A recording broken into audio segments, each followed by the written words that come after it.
Olá, boa noite, tudo bom? Hoje vamos começar uma nova live nossa. Vamos falar, eu e a Andréia Calçada, que é psicóloga e perita, vamos conversar sobre conflito de lealdade. Vocês sabem o que é conflito de lealdade? Isso normalmente está muito presente, né, nos processos envolvendo o direito de família. E eu estou esperando a Andréia entrar para a gente poder bater esse papo aqui. Boa noite, Carla. Boa noite, Adriana, Juliana. É um prazer ter vocês aqui com a gente. A Andréia já deve estar entrando. E aí a gente está dando continuidade, a gente tem feito várias lives, eu tenho chamado pessoas aqui para a gente bater papos sobre assuntos que eu considero importantes, que envolvem o direito de família, né? Então, que a gente pode aprender um pouquinho mais, sempre trazendo alguém que possa me ensinar um pouquinho e ensinar vocês também. Deixa eu ver se eu consigo chamar a Andréia aqui. Ela não está entrando, deixa eu ver se eu consigo chamá-la aqui.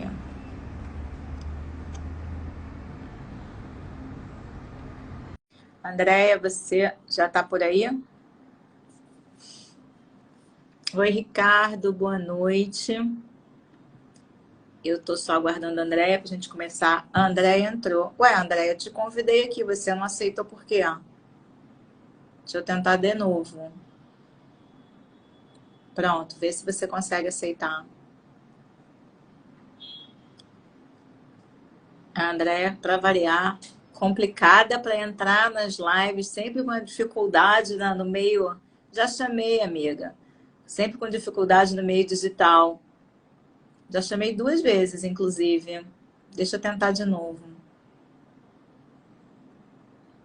Pronto, foi de novo. Vê se você consegue agora.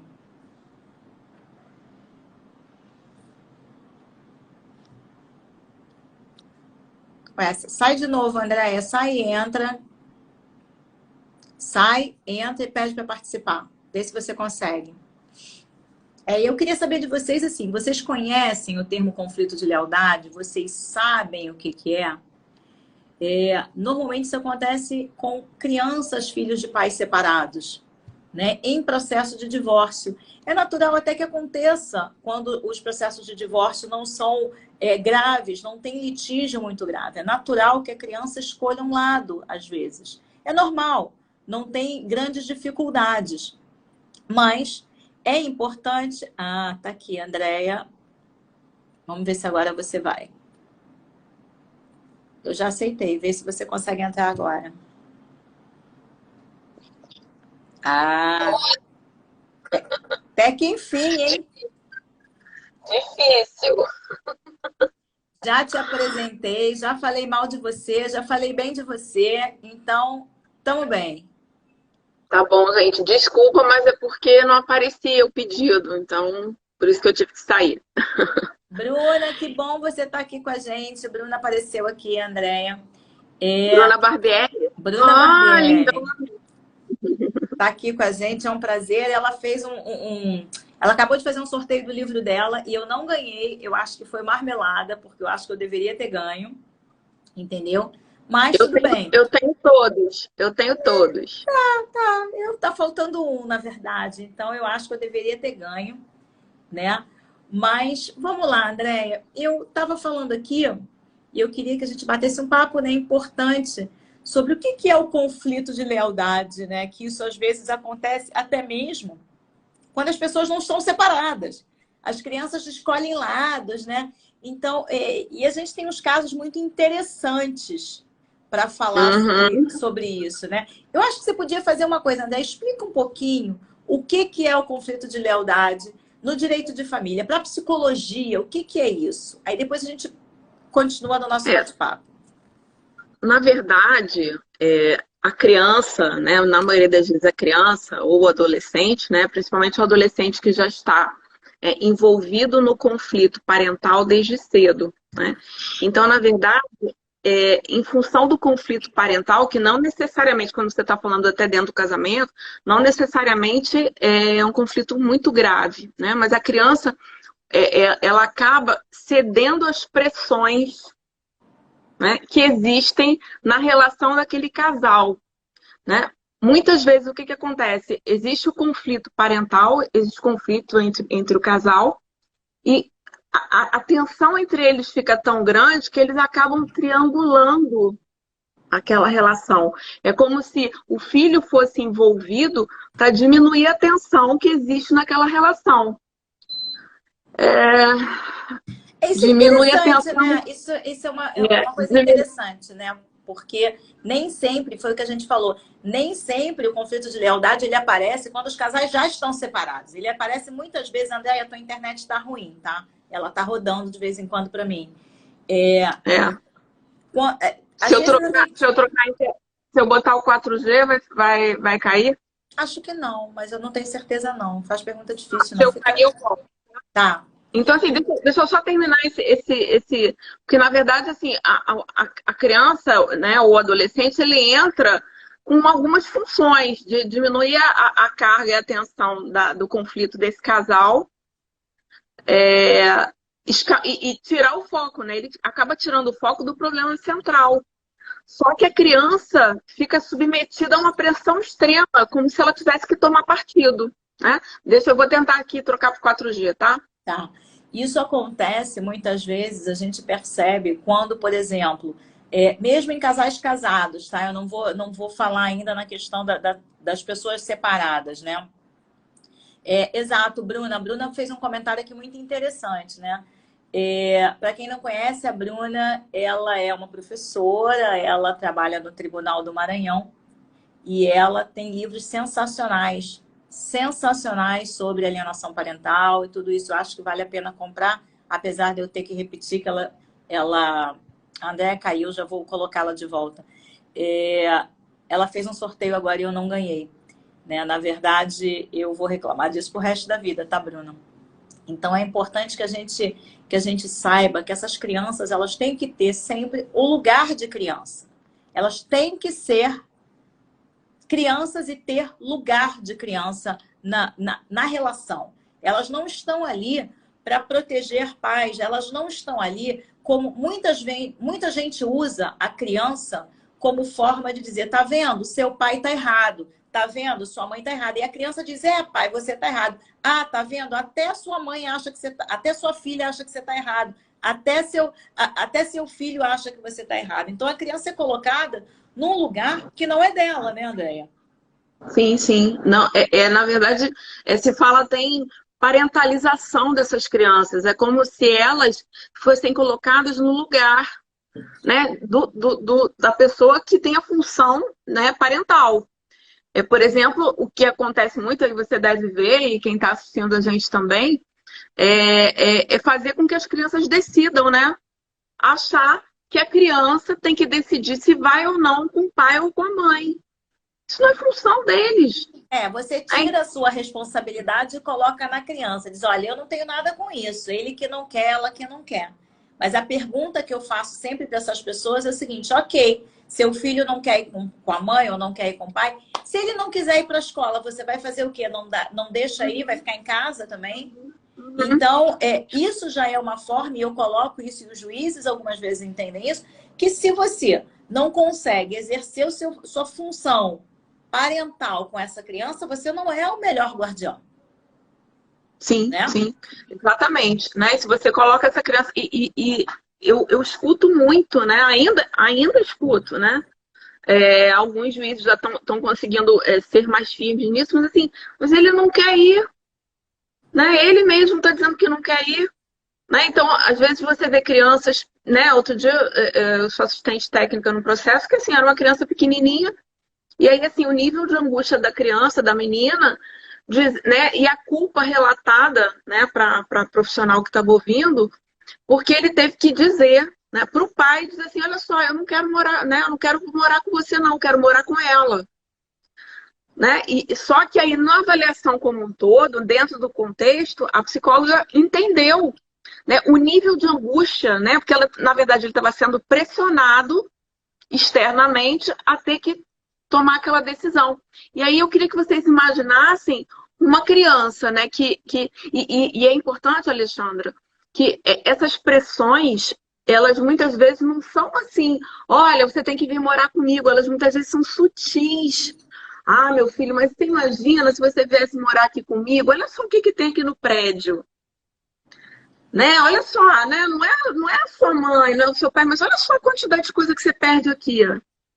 É, Então, assim, aqui você pode dormir mais tarde, aqui você pode é, ver televisão até tal hora, e aqui é mais a você. pessoa é permissiva quando o outro tenta botar regra e aí ele é permissivo. Então, às vezes, não se encaixa naquele ato de alienação parental claro, por exemplo, né? Que você vai falar mal de um ou de outro, mas é aquela coisa sutil. É o E subliminar, né? é o É o subliminar. subliminar. E a criança, ela na verdade, ela tem o desejo sempre de se sentir amada e de querer agradar a ambos. Né? Então, isso a gente escuta o tempo todo, né? Aí, às vezes as crianças vão. As crianças nesses conflitos, às vezes, o conflito de lealdade ele pode se dar por uma das partes, e o pior, pode se dar por ambas as partes, por ambos os pais. Aí a pressão é enlouquecedora, né? Como eu tenho um processo que eu atuo que é uma menina, uma adolescente que vive isso desde sempre, e ela tentou, né? Tem ideias suicidas, porque assim, fica numa uma agonia, né? Quando tá com a mãe, ela diz que quer o que a mãe quer. Aí quando tá com o pai, e aí quando tá com o outro, ela diz, mãe, mas você não falou isso? Olha só, você me falou isso. Mas e aí, assim, gente, olha só, chega principalmente na adolescência, eles não suportam isso, né? Então, a criança ou adolescente, ele vai apresentar saídas, ou ele vai apresentar sintomas, né, como agressão, como depressão, como problemas escolares, né? Ou ele vai se submeter a isso e, de repente, até chegar às vias de cometer algum ato né, autolesivo ou suicida, né? Então, Não, a gente sabe que tem muita criança que se corta, né? Muito adolescente, na verdade, que começa a se cortar. E muitos, é importante que a gente fale isso, né? É um assunto complicado, mas a gente sabe muito bem a quantidade de tentativas de suicídio e de suicídio que adolescentes têm. E hoje isso tá vindo para uma idade mais baixa ainda. Você tem crianças tentando suicídio ou falando. Na verdade, as crianças estão falando pequenas. Eu tenho uma criança de 7 anos de idade num processo meu, 7 anos de idade, que ela escreveu e depois disse para a diretora da escola: eu quero morrer, eu não sirvo para este mundo. Isso está escrito, 7 anos de idade. Entendeu? Isso uhum, por conta do litígio parental. Tá? uhum, Essa criança sim, tem uma sim. dificuldade de adaptação extrema. E nós temos uma mãe, nesse caso, que quer tratar da criança, e o pai que proíbe o tratamento e qualquer medicação. Então, a gente tem uma dificuldade, a gente precisa entender que essas crianças, essa história de ela não vai lembrar, quando crescer não vai lembrar. Gente, vai lembrar. Vai lembrar porque ela cresce com aquilo, né? Ela cresce com aquela fala. Então, a gente precisa tomar muito cuidado mesmo, muito cuidado sobre o que a gente vai fazer com essas crianças nesses casos. Sim, sim. As crianças, sim, elas. O sofrimento, isso a gente tem em diversas pesquisas, né? O sofrimento é intenso, né? Então se fala que o sofrimento é mais intenso nessa faixa de idade entre 6 e 12 anos, e até porque elas compreendem melhor o que está acontecendo. Né? Agora, crianças pequenas também, elas podem não ter né, a clareza, né, cognitiva sobre o que está acontecendo, mas que eles percebem. Né? A criança, eu sempre falo que criança tem antena, né? Então, eles percebem o nível de tensão entre os pais, né? O que um está falando, o que o outro está falando, né? As fisionomias. Então, assim, eu não concordo que crianças, somente crianças na idade escolar, né, ressintam tanto, somente. Eu entendo que crianças muito pequenas também ressentem, mas de outra forma. E a dificuldade de elaborar, às vezes, é muito maior, né? Eu Então, acho que a gente tem que tomar um certo cuidado, né? Principalmente eu vejo muito em processo as pessoas obrigando crianças a escrever cartas, declarações. Crianças, às vezes, muito pequenas. A gente tem crianças de 6, 7 anos escrevendo: eu quero ficar com fulano de tal. Eu quero ficar com a minha mãe. Eu quero ficar com meu pai. E as pessoas vão e colocam isso no processo como se isso fosse uma vitória. E aí, a gente tem que voltar ao que a gente fala desde sempre, né, Andréia? Que é a questão da contextualização da fala.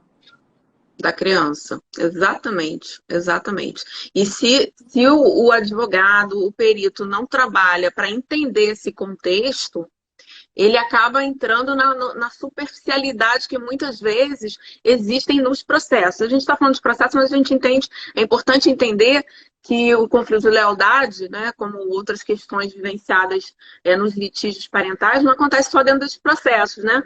Eu recebo muita criança e adolescente e não existe processo na justiça, mas eles vivem esses parâmetros, né, de conflito de Vive o lealdade. processo de separação De sem o separação, processo judicial, né? Que são duas sem o coisas processo judicial, diferentes. né? Então, mas a dor está ali, né? Quando isso vai para a justiça, isso, a criança ela é arregaçada, né? Uma grande parte das vezes ela é arregaçada. Porque se entra num litígio mais grave, né? E precisa se obter provas, né? Que nem a questão assim, de mandar escrever carta dizendo que quer, né, que o outro machucou, que o outro bateu, né, que quer morar com o outro. Então, isso esgarça a saúde mental dessas crianças e desses adolescentes, né? Como é a questão também de gravação, de pedir para gravar relato, né? Eu entendo que muitas vezes é necessário para, né? Às vezes é Era isso que eu necessário ia dizer. fazer. Eu Muitas sei disso. vezes, você sabe disso, né? Muitas vezes a gente enquanto advogada, e aí eu tô fazendo o meu lado de cá, né, um pouquinho, como essas questões normalmente elas acontecem, elas ocorrem entre quatro paredes ou assim, de uma forma que é difícil a gente fazer prova, muitas vezes são necessárias essas gravações. Eu evito o máximo qualquer possibilidade de ter que fazer uma criança gravar um vídeo ou escrever uma carta, eu vou evitar. Uhum. Entendeu? Sim, sim. Eu acho que a Sim. gente precisa Eu te pensar, conheço, eu te entendeu? No que conheço, a gente vai fazer. eu te conheço. Eu sei, é porque eu trabalho né, na área jurídica também, eu sei que muitas vezes se faz necessário. O problema é quando isso é feito, né, sem critério, né, onde a criança a qualquer momento é exposta, né, a esse tipo de situação. Na verdade, a criança, é importante, a criança ama ambos os pais na maioria das vezes, né? No conflito de lealdade principalmente. Então ele quer agradar. E o que eu escuto, né, muitas vezes de outros peritos e que eu vejo assim, é que a criança muitas vezes ela se cala. Ela chega nas perícias, né? Eu como perito ou como assistente técnica, a criança se cala porque ela quer proteger os dois. É isso. Né? Mas às vezes, quando ela está submetida a um ou outro, o outro vai dizer assim, olha, mas olha, eu já tive adolescente, né, que viveu o processo, e depois de vir me contar assim, que o pai falou, olha, você faz isso com relação à sua mãe e a gente vai viajar para Disney. Aí ela foi afastada da mãe, porque ela inventou uma agressão. 2 semanas depois ela estava viajando para Disney com o pai. Né? E aí, cada vez que ela inventava uma história, ela tinha um doce novo dentro da geladeira e ela se tornou obesa. Então, né, esses vínculos, né, muitas vezes a criança ela obtém ganhos também, né? Além dessa questão da liberdade. Certamente, né? Certamente quando um dos lados às vezes a gente tem que lembrar que um dos lados faz simplesmente assim, é aquela coisa, né? Mas como é que vai fazer? Papai vai ficar sozinho em casa quando você vai se divertir, ou a mamãe vai ficar triste. Quer dizer, a gente tem esse conflito de lealdade, ele pode ser gerado de diversas formas, né? Diversas formas. É muito complicado, sem que a gente, aí voltando ao que a gente estava falando, né? É muito complicado se a gente não contextualiza aquele momento de separação.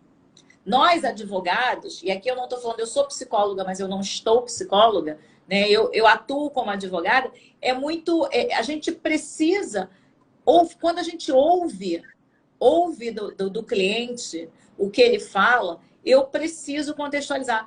Eu digo isso todas as vezes. Normalmente, Quando eu ouço disso, eu chego e digo, olha, eu gostaria, eu peço para a Andréia, eu peço para uma outra psicóloga, seja para quem for, ouve para mim e vê se é isso mesmo.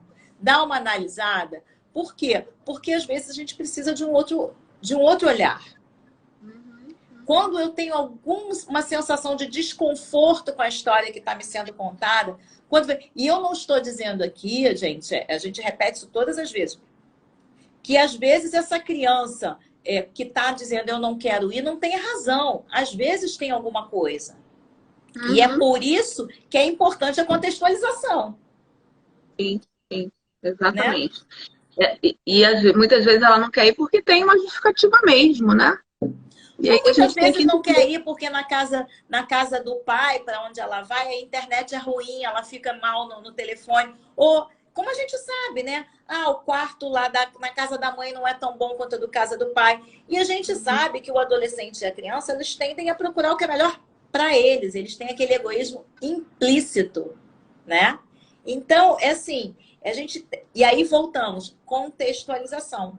A gente tem casos bastante complicados, né, Andréia? A gente já atuou. Por exemplo, tem uma coisa que às vezes, né? Eu sei que às vezes o pai ou a mãe que está do outro lado, né? Por exemplo, existe uma separação. Alguém saiu e o outro ficou muito mal mesmo. Às vezes a criança entra para proteger. É um conflito de lealdade? É. Né? A gente vai ter que ver assim, se aquilo vai passar, né? Porque, né? Eu tô falando assim, no momento da separação, né? Então é importante que aquele genitor depois saiba assim, olha, eu sei que eu fiquei muito mal, mas olha só, ele é seu pai, ele tem que ir. Você tem que ir, né? Então, assim, essa avaliação, muitas vezes, ela é muito delicada. É isso. Né? Então, eu tenho assim, por hábito, né, na maioria dos casos, e a gente fala sempre a maioria, porque em casos de família, cada caso é um caso, cada situação é uma situação. A gente tem por hábito, eu falo a gente porque a Andréia, quando trabalha nesses casos, ela sabe como a gente age no escritório. A ideia, quando o cliente ou a cliente vem e diz, olha, meu filho não quer ir. Eu falei, tá, mas aconteceu alguma coisa? Não sei, ele simplesmente não quer ir. Eu digo, tem que ir. E vamos ver como fica. A criança chegou machucada é outro assunto. Nós não estamos falando disso. Nós estamos falando daquela história da... Por quê? Às vezes na casa do outro tem um filho novo que nasceu, já não é mais o filho único, aqui é. E assim vai, entendeu? Eu tenho exemplos de clientes meus que me disseram, o que eu faço? Meu filho não quer ir, tá chorando, não sei o quê. Não faz nada, tem que ir. Tem que ir. Entendeu? Depois a gente vai descobrir. Mas vamos fazer uma avaliação? E eu não estou dizendo aí que a gente vê alguma coisa. Eu vi que aconteceu alguma coisa. Ele contou que aconteceu. A criança não falou nada. Então, a princípio, a gente tem que acreditar que pai e mãe são pessoas capazes. Entendeu? A gente não pode partir do pressuposto que todo mundo é agressor, que todo mundo é um abusador físico, emocional, psicológico. Então, quando o cliente meu diz, ou a cliente diz, meu filho está dizendo que não quer ir. Eu falei, olha, se ele disser que não quer ir para a escola, você vai deixar? Não. Então, é a mesma coisa. Diz, lá vai ser muito legal. E acabou. Exatamente. E manda para fazer uma avaliação. Você sabe disso. Eu te mandei outro dia uma pessoa. Entendeu? Manda para... a criança está dizendo que não quer ir. Eu quero saber por quê. Ia bem? Ia bem. Agora começou a dar problema? Dá. Então avalia para ver o que está acontecendo. Eu não vou... assim, a gente não pode, enquanto advogado, né, corroborar com esse tipo de ato. Sim. Tem que avaliar, né, Alexandra? Eu acho que esse é o objetivo, né? Porque sempre que me chega uma queixa dessa, eu tento entender primeiro o que a pessoa quer. Porque às vezes vem assim, não, eu preciso de que nessa semana, eu preciso de um atendimento para o meu filho de 4 anos. Aí eu já estranho, né? Mas o que é? É jurídico? É para avaliação? É atendimento? Porque ele volta agressivo da casa do pai, eu acho que o pai abusa dele. Sabe, assim, uma criança pode estar agressiva por N situações, né? Sim. Mas eu acho que a gente tem que... É essa a questão. Eu acho que o papel do advogado aí, nesse momento, é um papel importante. Eu acho que é um papel importante, que é um papel... Fundamental. Que pode, às vezes, o cliente, ele precisa do limite. Aquele advogado que acha que o cliente está sempre certo, eu lamento, é um péssimo advogado. Entendeu? Tá? Porque as pessoas, elas precisam entender, como você falou, você quer um atendimento jurídico, às vezes a pessoa não sabe nem o que ela quer. Não sabe. Às vezes a Quer pessoa dizer, não sabe o que ela ela foi, quer. ela foi indicada pelo criminalista, mas aí ela está procurando terapia. Olha só, claro que não é, óbvio que não é. Então, né, é minha função, primeiro, conversar com a advogada e delimitar para ela o que, que ela precisa naquele momento. Exatamente, Entendeu? mas eu acho assim, quando eu costumo fazer, Andréia, tô te indicando uma pessoa, dá uma avaliada nisso assim, assim, vê o que você acha. Porque às vezes a pessoa não faz por mal, ela simplesmente não sabe o que procurar. Muitas vezes o Sim, advogado vem procurar a gente. Oi, Rebeca! Beijo pra você. Rebeca tá aí com a muita gente. gente Bruno boa. tá E aí. hoje, Isabela, Bruno tá aí com a Rebeca, gente também. O que Bruna, que eu acho? A Andréia também tá aí. Eu acho que a gente precisa. A Andréia é uma advogada também que a gente atua muito em conjunto. show de bola. A gente se dá super bem. Normalmente a gente consegue resolver algumas coisas independente de juízo, entendeu? Então eu acho que a gente precisa criar esse entendimento, né, que o advogado ele não tá ali só na vara de família. O advogado não tá ali para ganhar processo. Não está. Entendeu? Então, a gente precisa entender que a gente tem que trabalhar em parceria, mesmo que a outra parte seja ruim. Mesmo, porque nem sempre o nosso cliente é 100 e o outro é 0. Uhum. Entendeu? Então, é isso. Às vezes, a gente faz as coisas tentando resolver o problema da família, não ganhar processo. Eu ouvi outro dia de um cliente, não, mas a senhora vai ganhar o processo. Eu falei para mim, não faz diferença em família. Ganhar ou perder não é. Porque muitas vezes você pode ganhar e não levar. Uhum. Uhum. Entendeu? Você ganha guarda, você ganha isso, você ganha aquilo e simplesmente não consegue exercer. Depois de 10 anos de processo. Então, a ideia não é essa. Né? A gente tem um caso, você sabe muito bem, a gente tem um caso onde uma adolescente simplesmente está no meio de uma guerra entre os pais, no meio de uma guerra, e aí ela, num determinado momento, ela diz, não, eu quero ficar com a minha mãe. No outro momento, ela diz, não, eu quero ficar com meu pai. Aí ela volta e diz, não, meu pai me obrigou a dizer que eu queria ficar com ele. E aí ela volta de novo e diz, não, minha mãe me obrigou. Então a criança, Uhum. ele se tornou um joguete, Uhum. né? E a gente percebe isso nas contradições que a própria criança vai trazendo, né? Uma hora ela quer ir, daqui a pouco ela, né? Aí ela distorce a história, aí daqui a pouco ela inventa, né? E aí, assim, você vai vendo a criança esgotando naquela situação e os pais litigando entre eles, né? Então, e aí nesse caso que você está falando dessa adolescente, né? Existe o conflito, ela ama ambos os pais, né? E assim, só que colocaram a decisão na mão dele, né? Na mão dela, né? Exatamente. Entendeu? Então, Exatamente. Só que uma adolescente de 11, 12 anos não tem condição de decidir nada. E nem que se tivesse, porque no momento que ela diz eu quero morar com a minha mãe, a culpa do pai de não estar com o pai, de dizer que não quer ir com o pai, é muito grande. E assim, e esta criança, essa adolescente, na verdade, também teve problemas ameaçando suicídio. sim, sim, Então, sim. você se lembra disso. Então, a gente Sim. precisa entender que o conflito de lealdade não é um mero eu gosto mais da minha mãe ou eu gosto mais do meu pai. Ela traz questões muito mais graves. É uma pressão exercida externamente e acaba gerando uma pressão interna nessa criança, ela acaba tentando dar conta disso de alguma forma. Ou ela se posiciona do lado do mais forte, né? Ou ela Ou quer do se mais matar, fraco, né? ou do mais fraco, né? Então, ela vai, de novo, né? Cada processo é um processo, né? A gente tem que olhar sempre de forma, né, artesanal para cada um desses Agora, processos. olha só, o Antônio está perguntando aqui o que a gente já falou. Uma criança de 7 anos tem idade para decidir? Gente, ela não tem idade para decidir nem a roupa que ela vai vestir. Gente, que isso? Entendeu? Que isso? Nem a roupa que ela vai vestir, porque se ela for decidir sozinha, ela vai sair com uma calça amarela, com uma blusa de bolinha, com um chapéu verde, com um sapato de cada pé, e é assim que vai. A Andréia está perguntando uma coisa muito interessante aqui. A Andréia Campos, né? Ela fez uma pergunta assim, que todo mundo faz. Aliás, tem um entendimento que todo mundo diz assim: Oi, Aline, uma criança com 12 anos pode decidir, eu estou esperando fazer 12 anos. Eu queria saber quem foi que disse isso. Tem pai que chega ao consultório e diz, não, tô esperando os 12 anos que ele vai decidir onde vai ficar. Aí eu falo, olha só, alô, Não, isso não existe. eu quero saber quem foi que disse que uma criança com 12 anos decide. Alguém leu o ECA, o Estatuto da Criança e do Adolescente, algum desavisado que tem problema de interpretação, leu o ECA, que lá diz o seguinte, que a partir dos 12 anos, o ECA lá de trás, tá? Vamos lá, o ECA não é uma legislação nova.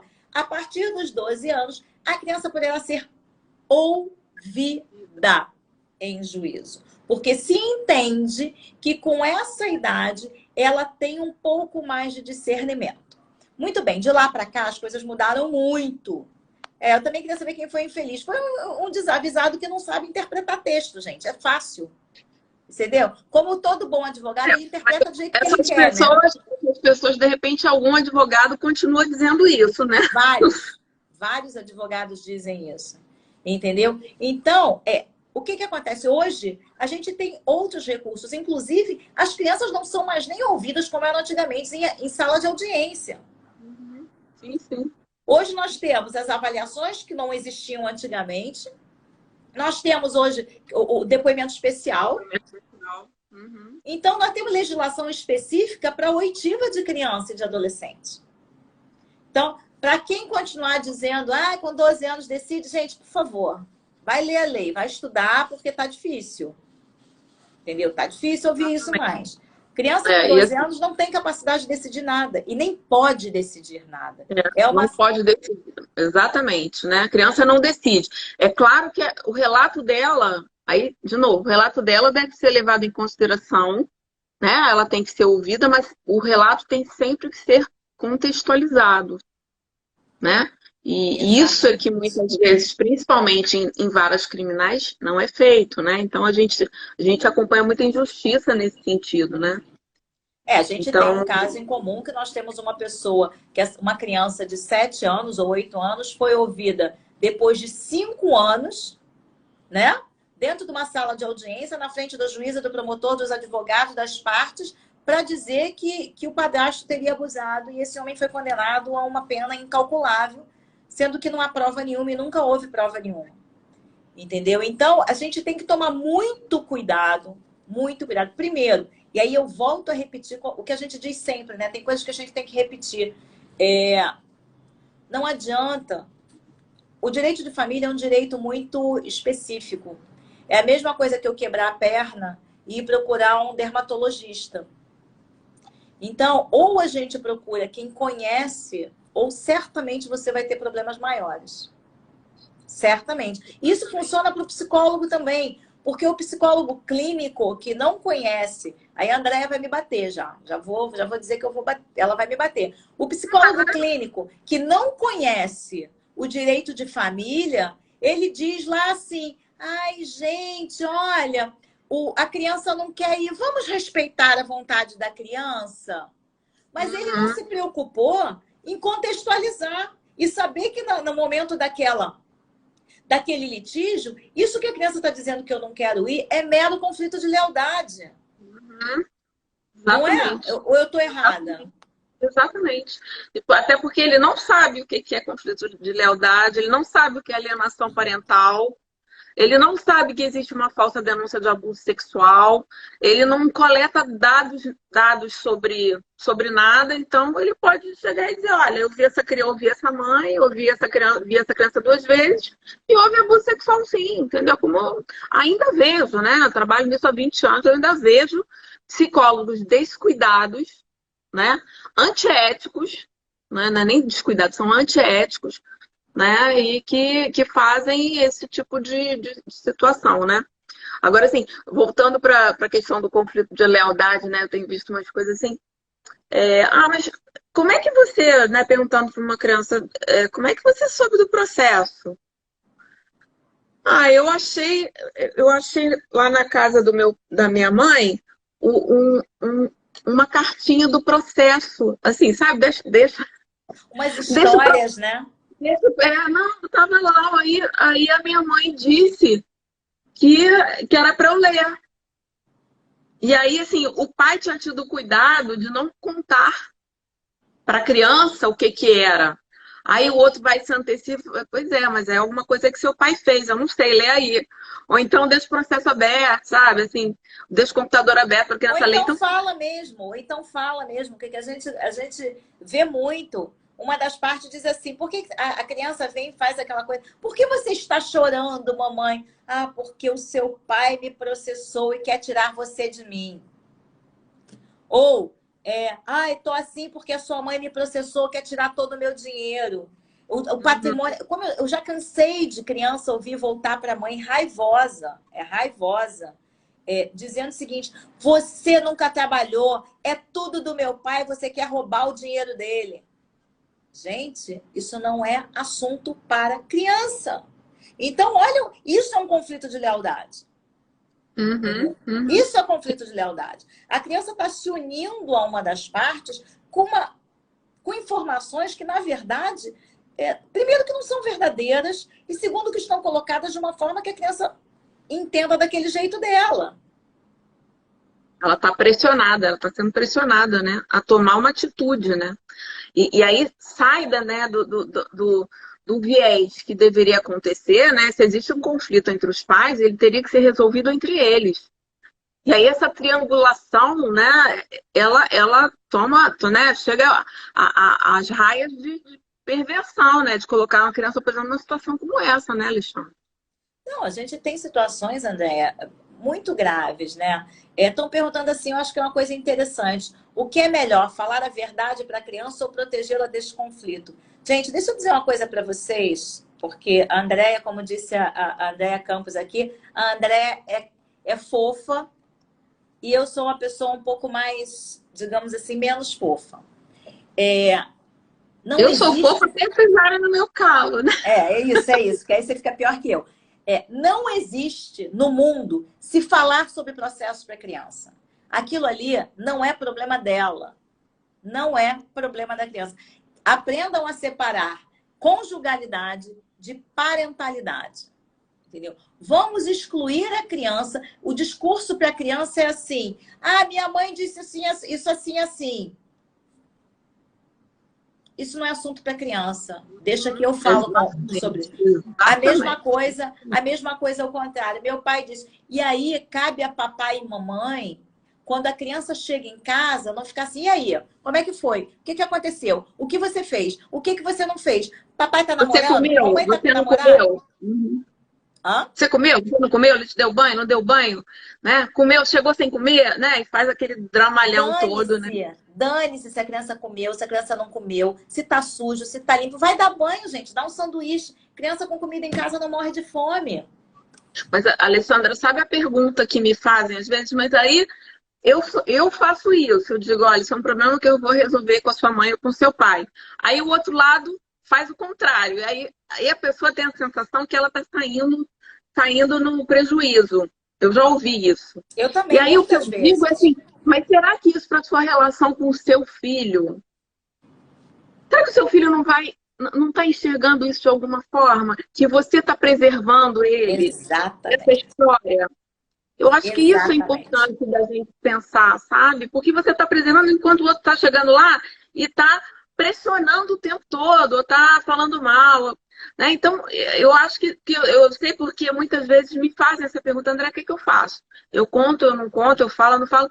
Falei, olha, a minha orientação olha só, você tem que dizer sim que tem coisas que vocês não estão chegando a acordo, estão precisando da ajuda do juiz, mas que isso é um problema seu e do outro, que ele é criança, que ele tem que estudar, brincar e etc, etc. Então, só que eu sinto que às vezes a pessoa fica assim, mas como é que eu fico nessa Mas história, né? ele está falando e eu não. A criança vai acreditar nele, não em mim. Isso Ele acontece muito, né? Mas assim, eu digo, exatamente. olha só, eu digo a mesma coisa. Essas crianças crescem e elas vão lembrar que papai ou mamãe botava sentada no sofá para me dizer o que aconteceu na outra casa, o que você comeu, o que você não comeu. E o outro dizia só assim, gente, deixa isso para lá. Esse que dizia deixa isso para lá, provavelmente vai ser aquele com quem a criança, quando adolescente, vai ter uma relação melhor. A gente vê isso o tempo inteiro. A gente vê pessoas que passam por alienação parental, crianças que, quando adolescentes, elas vão ficando mais velhas, elas vão crescendo, elas se afastam do outro. Quantas vezes você já viu isso? Uhum. Né? Por quê? Sim, Porque a pressão sim, foi tanta. muito.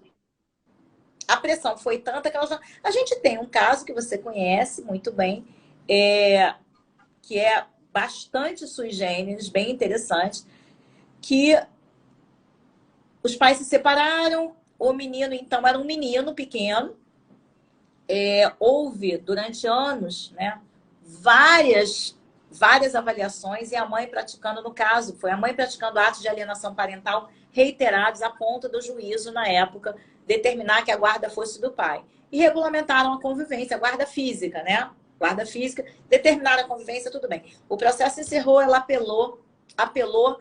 Quando transitou em julgado a apelação, ela pega o menino, num dia de convivência dela, leva a uma delegacia. O menino era... porque, na realidade, o que aconteceu? Esse pai comprou um apartamento para o menino e permitiu que ela ficasse morando lá. Porque ela tinha um filho mais velho, que ele criou. Então, falou, não tem problema, você pode ficar morando aí sem me pagar aluguel, porque é do nosso filho, ao fim das contas. Muito bem. Um dia, esse pai teve uma reviravolta financeira na vida e precisou do dinheiro. Nunca pediu alimentos para ela, nunca pediu nada. Num determinado dia, ele precisou. E aí, ele entrou com uma ação de cobrança de aluguéis. Porque ela tinha casado novamente, o homem estava morando lá dentro, então já tinha uma outra situação. Entrou com ação. No dia que ele entrou com ação, que ela foi citada, no dia seguinte ela leva esse menino, então adolescente, a uma delegacia. E obriga esse menino a dizer que ele foi espancado pelo pai. Com esse depoimento, eles levam a juízo, por sorte, assim, né? Caiu numa das melhores juízas aqui do Fórum da Capital do Rio de Janeiro. A juíza, que não é boba nem nada, fez o seguinte.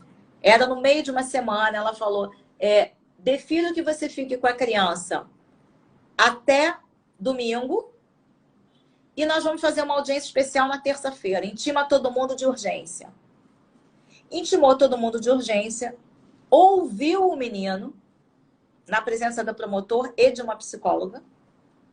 Ficou claro que o menino estava inventando a história porque ele disse que a mãe falou para ele que se ele não fizesse dessa forma, ela ia ficar sem ter onde morar, ia morar na rua. O garoto acabou contando.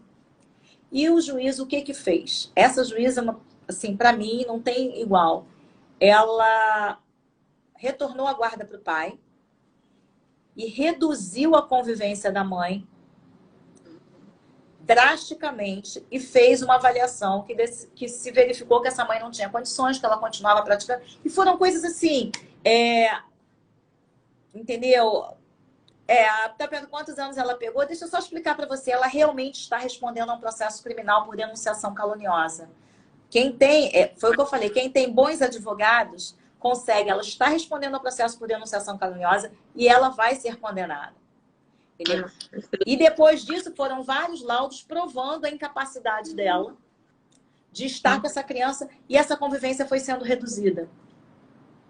Então, sabe, eu acho que eu não vejo vitória nenhuma, né, numa mãe ou num pai responder por processos criminais, a não ser que eles precisem desse limite do judiciário. Mas se não fosse essa juíza, Andréia, você sabe muito bem que se não fosse essa juíza ser proativa e rápida, esse processo estaria correndo há 4 anos, tem 3 anos, sem que nada acontecesse.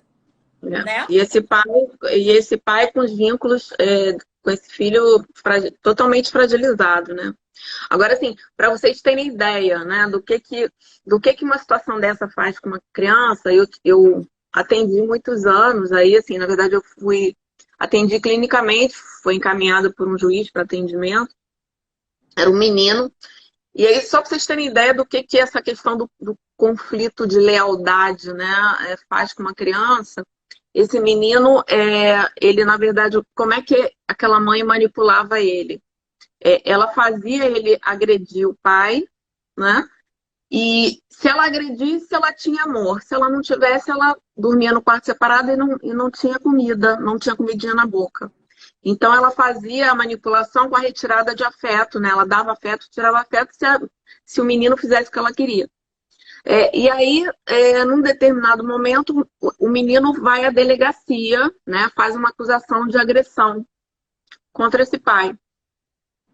E aí, assim, eu fui atender esse menino. Depois, assim, houve perícia e tal, houve inversão de guarda. E aquela mãe ficou com visitação monitorada e tal. E essa criança veio para terapia para dar suporte a esse momento. E aí, assim, ao longo da terapia, só para vocês terem uma ideia, um determinado dia ele fala assim para mim: André, eu preciso te contar uma coisa. Você sabe que não foi a minha mãe que pediu para eu ir à delegacia? Eu fiz para agradar ela. E aí, assim, vocês têm noção disso, gente? A Caramba! culpa corroía aquela criança, porque ele tinha amor pelo pai, como tinha pela mãe. Mas, assim, corroía ele o fato de, assim, não foi a mãe que inventou. Ele achou assim, dentro do que a mãe fazia e dizia dele, ele achou bonito inventar aquilo. A mãe, claro, na mesma hora pegou e levou para a delegacia, óbvio, né? Então, assim, Na verdade, e, isso e é uma aí, grande síndrome de Estocolmo, né? É uma grande síndrome de Estocolmo, né? e aí, assim, nessas situações graves, assim, é inversão de guarda, né? Então, assim, eu sei que ele está bem hoje, né? Bem dentro do possível, mas, assim, o que eu estou tentando mostrar para vocês, assim, é o que um conflito de lealdade, né? E principalmente, né, uma pessoa com uma personalidade, né? Com um transtorno de personalidade, por exemplo, faz, quer dizer, ela mentiu, né? E culpou, ele era corroído pela culpa. Então, assim, eu tive que trabalhar isso na relação dele com aquele pai, e por sorte que era um pai, assim, muito bacana, né? Ele virou e falou, meu filho, eu entendo. E assim, sabe, aquilo foi tirar, assim, 30 quilos dos ombros dele, entendeu? Então, eu acho que é importante, né, a gente saber disso, assim, até para orientar, né? A gente está falando para os advogados, para os psicólogos, para os pais, né? O que se faz, né? Porque às vezes a criança está querendo te agradar, né? Pai ou mãe que estão ouvindo a gente, às vezes os filhos estão querendo agradar, né? E A às gente vezes tem falam que tomar coisas que não são cuidado. reais. É. Eu acho que a gente tem que tomar cuidado. A gente adulto, né? A gente tem um poder muito grande sobre os nossos filhos, né? Muito, muito grande. Primeiro porque eles acreditam que nós somos assim, é o porto seguro. Nós somos o porto seguro deles. Somos os heróis, né? Nós Somos os somos os heróis. heróis. Depois, quando vira adolescente, passa a não gostar mais da gente, né? Mas Sim, sim, até claro. lá, nós somos os heróis. Aí, tudo que às vezes, a gente não precisa falar, né? Às vezes, o não dito é mais forte do que o que é dito. Uhum, muito Então, mais. a gente tem que tomar muito cuidado. Existem sim as pessoas que fazem, e existem as pessoas que fazem isso inconscientemente, mas são essas pessoas que, quando vêm conversar com a gente, tem os mal intencionados, sim, e tem aqueles que fazem a coisa de uma forma inconsciente. Tem aqueles que acham que contar a verdade é contar o que está acontecendo no processo. Eu não vou mentir para o meu filho. Ninguém disse para você mentir. A gente disse, olha, mamãe e papai, eu uso muito para falar com meus clientes, eu digo assim, mas como é que eu vou explicar para o meu filho que eu estou brigando com a mãe dele? Eu falei, é fácil, super fácil. Você vai dizer o seguinte, sabe quando você briga com seu coleguinha na escola? Num dia, porque um pegou o canetinha do outro, e no dia seguinte vocês estão fazendo as pazes? Adulto é igual. Adulto briga também. Adulto briga Uhum. e adulto faz as pazes. Uhum. Nós E às vezes precisa do professor para mediar a situação. Exatamente. E às vezes precisa de alguém para dizer, você errou aqui, você está certo ali, você precisa ficar de castigo. Adulto é igual a criança, só que em outra situação. E normalmente as crianças conseguem entender. E os nossos clientes, quando você fala, e aí eu estou falando quando são pessoas que não são mal intencionadas, porque quando são, eu percebo, você percebe, e a gente normalmente sai do processo, né, Andréia? Quantas vezes a gente já falou, olha, fulano é um alienador quanto mais, ou é uma alienadora, a gente não está conseguindo resolver, eu saio do processo. Como eu já ouvi aqui, você já pegou o processo em que a sua parte é uma pessoa que está praticando alienação parental? Já peguei, sim. E eu posso dizer que na grande maioria das situações a gente reverteu. A gente colocou aquela pessoa em terapia, a gente explicou o que estava acontecendo, explicou o mal que estava fazendo, e essas pessoas retrocedem. Nem que seja com medo de perder a guarda dos filhos.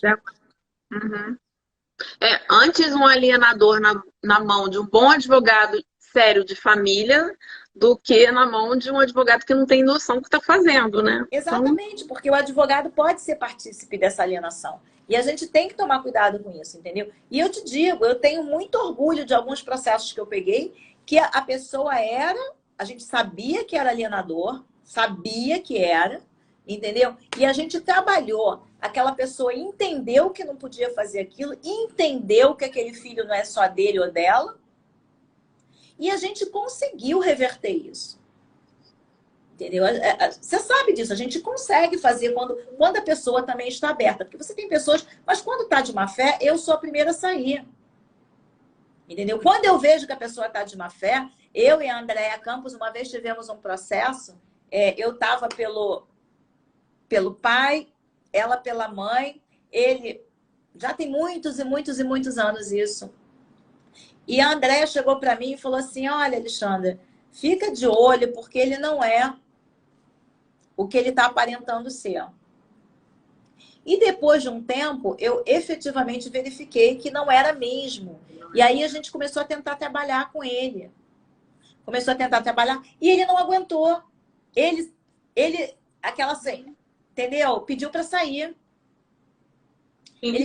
Porque ele não ia conseguir na minha pressão. Porque era o seguinte, não, olha só, vamos supor, era para entregar meio-dia, ele dizia, vou entregar às 4 só para atrapalhar a vida da mãe. Comigo era assim, se 10 para meio-dia não estiver na porta, eu telefonava, está aí? Não está.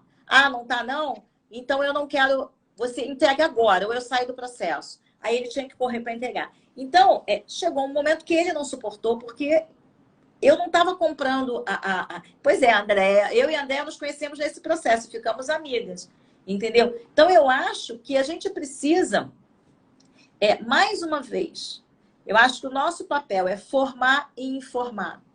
É cada vez mais tentar fazer o trabalho de formiguinha para tentar que os profissionais que vêm aí consigam fazer isso com a gente, entendeu? Consigam passar a mão no telefone, consigam entender que nem sempre o seu cliente está certo. Da mesma forma que o assistente técnico também, né, Alexandra? É isso. A ideia, muitas vezes, é assim, entrar até junto com o perito e dizer, olha, eu tenho um olhar parcial e eu acho que o objetivo é trabalhar em prol das crianças. Mesmo que para isso seja um problema para o meu cliente, né? Mas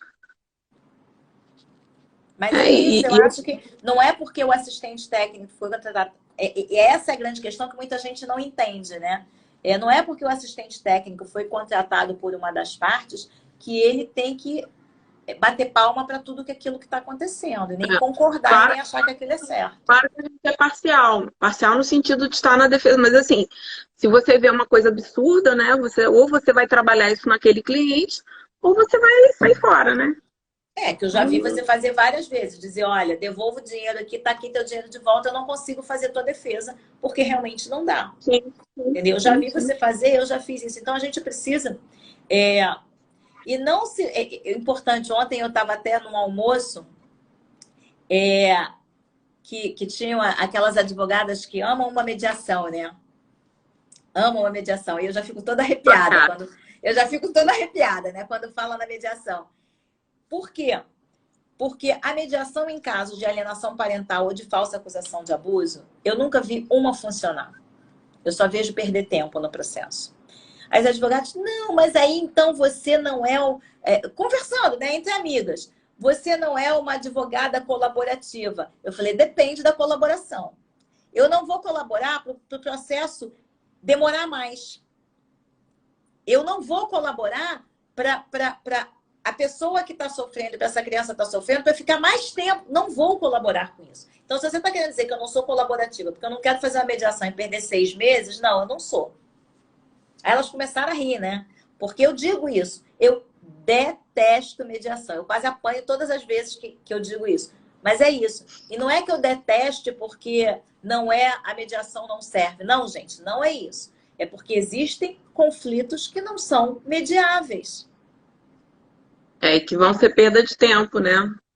E o tempo é o pior, é o melhor amigo do alienador e o pior inimigo da criança. Sempre. Entendeu? Exatamente, exatamente. Entendeu? Então, André, já falei muito. Fala aí mais um pouquinho. Conta um caos aí, vai. Isso. Não, assim, são esses casos mesmo, né? Eu falei, assim, desses casos mais graves, né? Onde a criança acaba muito pressionada e se alia. Ou então, esse caso dessa adolescente que você estava falando, que acabou assim, como se fosse um cabo de guerra, né? Ela fica no cabo de guerra, uma hora as duas cordinhas vão arrebentar e ela vai se estabacar de alguma forma, né? Então, as situações que a gente vê são muito ruins, né? Quem tá aqui é o nosso querido e amado Carlos Montanho, que a gente ama de paixão, né? E que ele falou uma frase aqui muito pertinente. Ele diz o seguinte: quando o poder é desigual, a mediação consolida e legitima a desigualdade. E é exatamente isso, Carlos. É exatamente isso.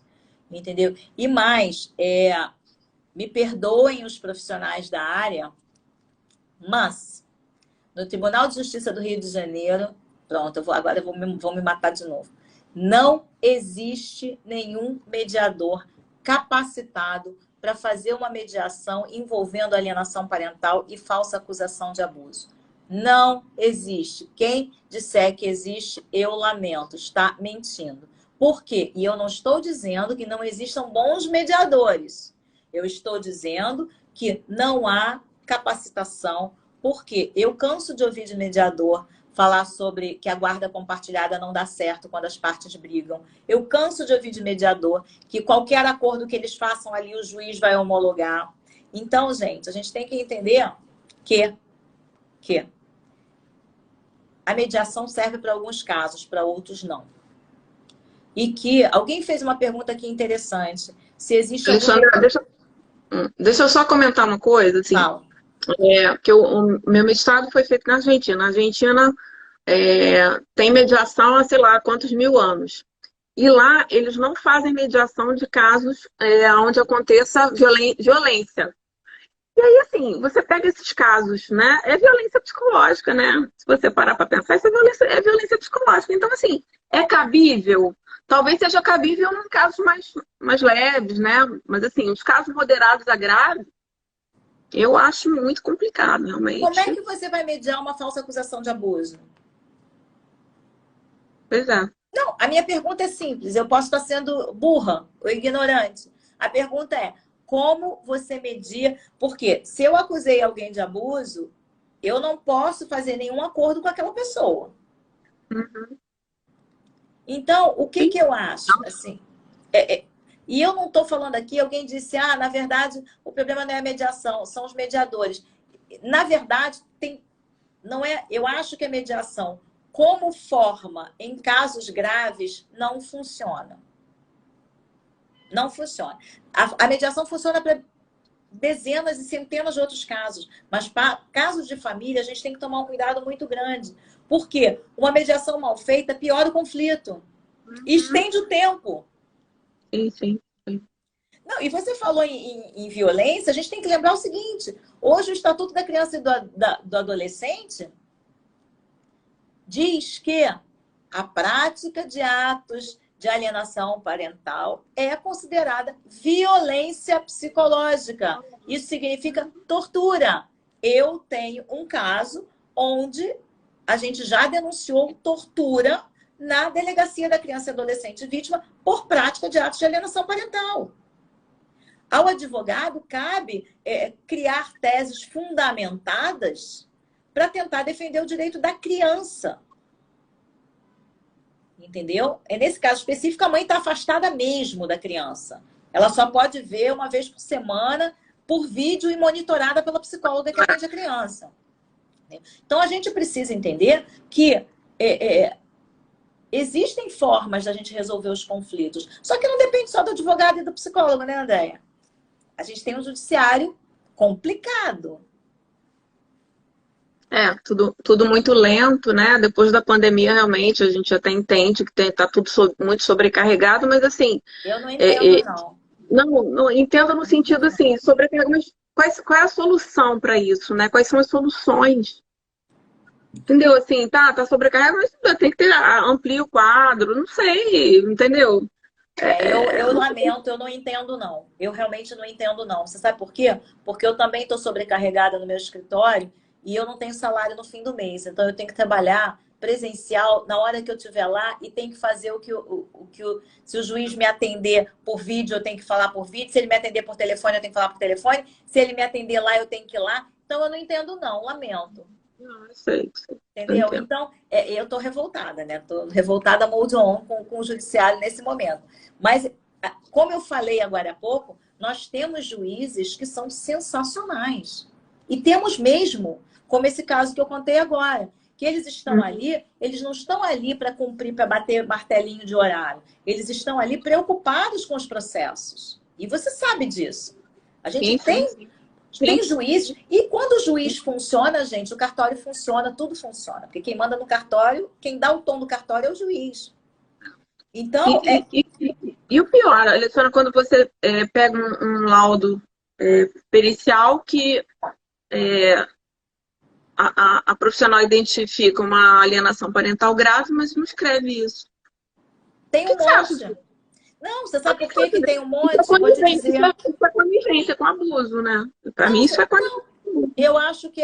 sabe qual é o problema? E aí eu volto, né, para aquela história que a gente está falando, né? O profissional que trabalha nessa área, ele tem que ter uma coisa, além de vontade, ele tem que ter comprometimento. Né? E o comprometimento passa e perpassa por coragem. Entendeu? Porque você assinar embaixo de um laudo e declarar a alienação parental, dizer, existem atos de alienação parental, você sabe que a possibilidade do outro lado vir em cima de você com uma represália é enorme. Por quê? Porque essa é a prática, dizer, não, você disse que eu cometi abuso, você disse isso, você disse aquilo, vou te processar. Gente, das duas uma, se você quer ser perito e não quer correr o risco de ser questionado, troca de profissão. Entendeu? Troca de profissão. Eu acho que a gente que tem um comportamento, e eu falo por várias pessoas, eu não falo por mim e por você, não. A gente que tem um comportamento ético, entendeu? A gente tem que saber que você vê aquilo tudo e não escrever, vou te falar, isso é um crime contra a criança. Para mim é igualzinho o médico. Eu entendo da mesma forma, Alexandra.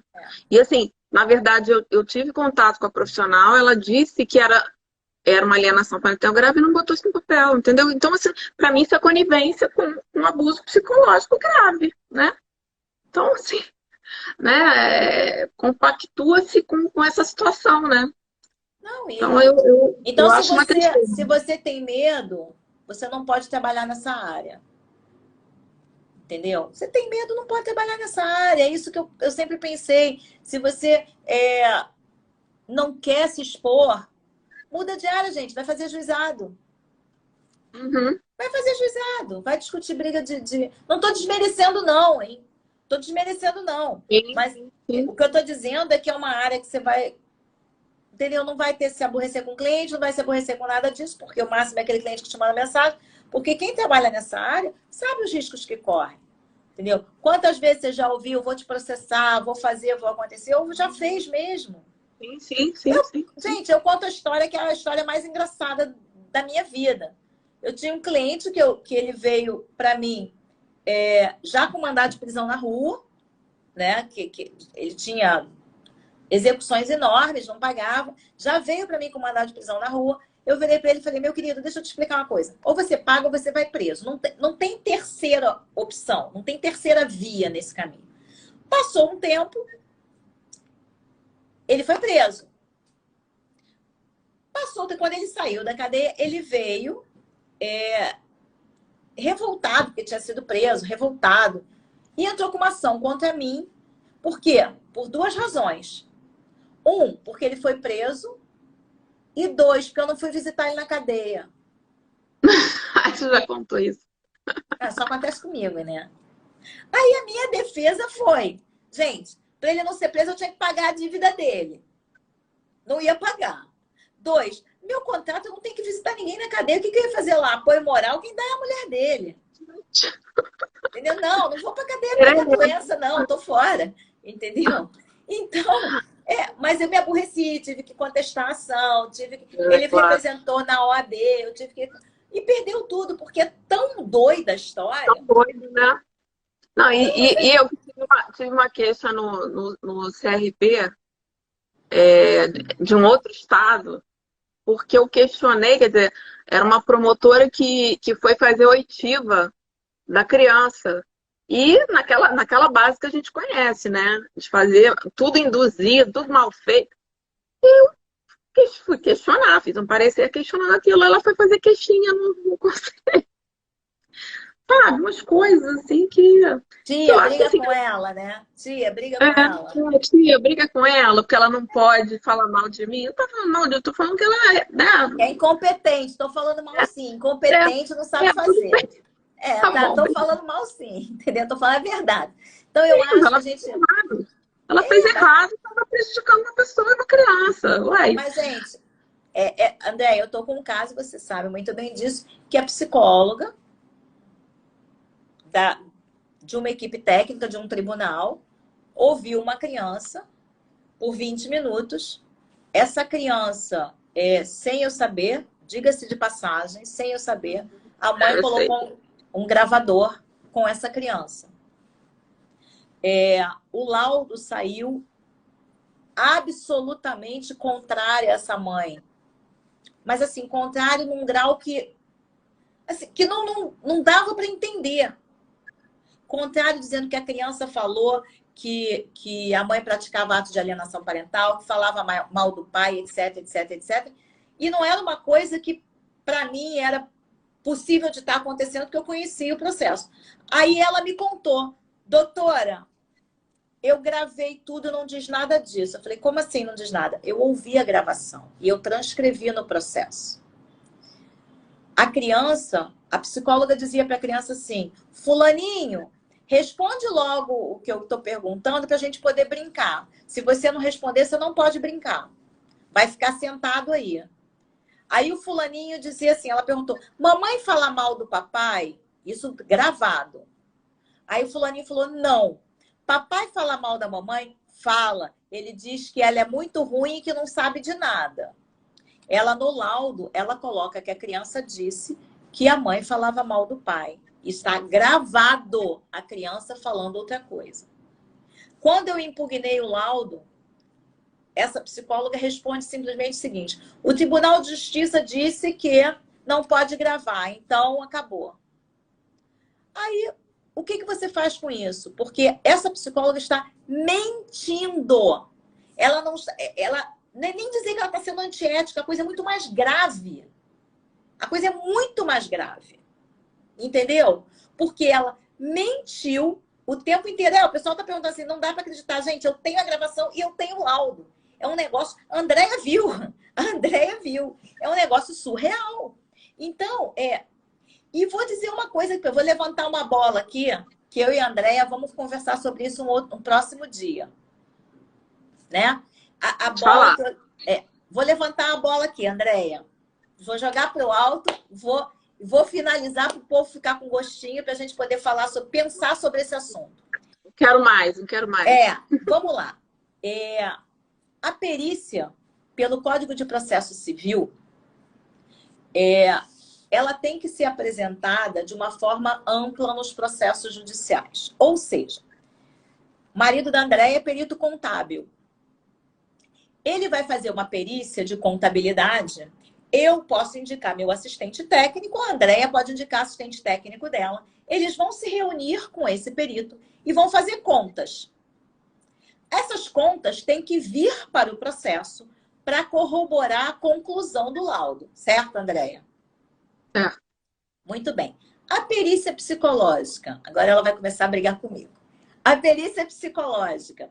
O perito vai lá e diz assim: apliquei o teste tal, tal e tal. E a criança, como eu tenho o caso, que foi aí que me veio esse insight, a criança apresentou sinais de esquizofrenia com o teste tal. Aí eu falei, para tudo, porque eu sou psicóloga também, não aplico teste, não lembro nem como se faz. Fiz isso há poucos anos atrás, na faculdade, não lembro nem como se faz. Falei, não, mas peraí. Então, eu fui em juízo, eu falei, não, eu quero os desenhos dessa criança. Porque se ele aplicou o teste tal, estes desenhos têm que estar nos autos para que o assistente técnico possa Checar, né? Checar se se está bem aquilo ou levantado. se é um erro de leitura do psicólogo. Ele ficou revoltado, apresentou os desenhos, e aí eu falei, não, falta o questionário dos desenhos. E ele ainda respondeu o seguinte, que ele não queria juntar nada, porque era, como é que ele falou? Porque aquilo tinha que ser estudado por um psicólogo. Aí eu respondi, prazer, Alexandra. Sou psicóloga também. E aí, a minha discussão com a Andréia depois disso, é um questionamento que eu boto para vocês também, antes da gente finalizar, é o seguinte: vocês não acham que em toda avaliação psicológica ou em todo laudo psicológico, onde haja aplicação de testes, já que há determinações dos tribunais de que o assistente técnico não pode participar das entrevistas, a minha pergunta aqui, que fica para vocês, é a seguinte: vocês não acham que esses desenhos que sustentam uma conclusão de um laudo, eles não têm que estar juntados aos autos pelo Código de Processo Civil, eles têm que estar ali para que o assistente técnico possa conferir aquela conclusão? Andréia, o que você acha? Eu A concordo com Alexandra você. Eu falou, né? concordo. Ela já sabe para onde eu vou. Exatamente, é por aí mesmo. Porque, olha só, deixa eu te dizer uma coisa. É porque, aí de novo, né? Esse tal desse questionário que você está falando é uma coisa horrível do teste. É horrível. Ninguém usa aquela porcaria. Entendeu?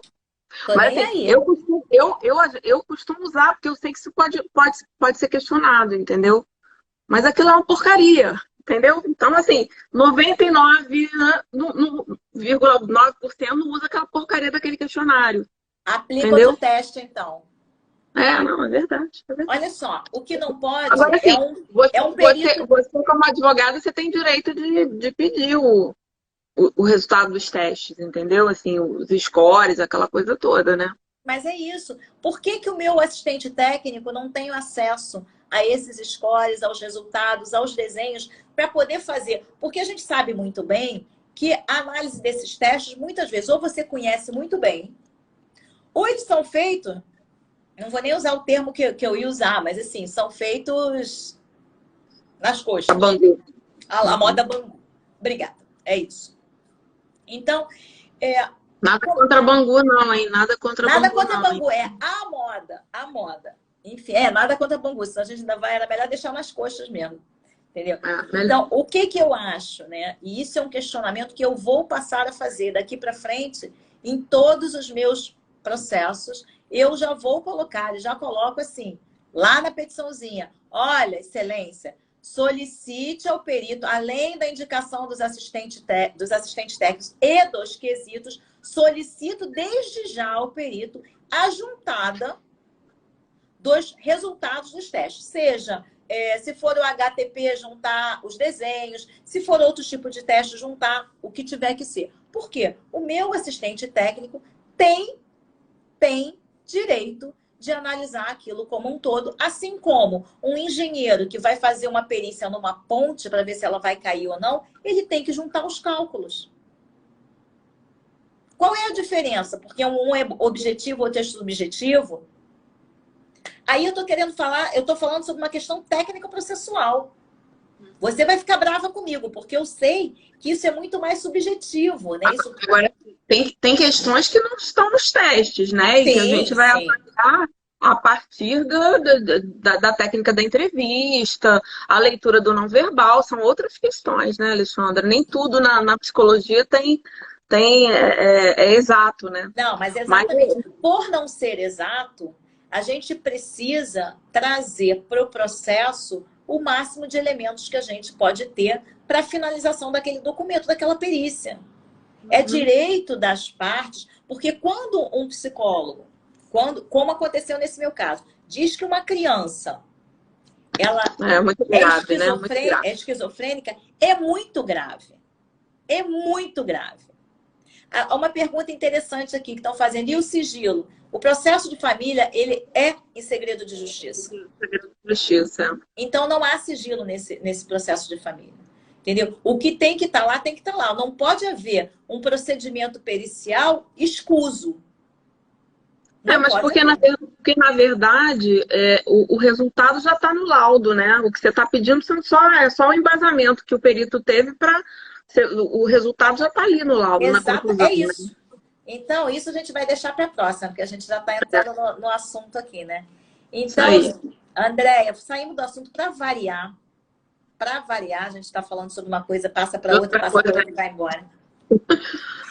Bom, vamos finalizar então, né? O que que você, assim, para terminar, o que que você pode falar um pouquinho para finalizar mesmo sobre o conflito de lealdade, o mal que isso faz às crianças, o que que isso pode causar, de uma forma que as pessoas entendam, né? Entendam um pouquinho mais sobre isso.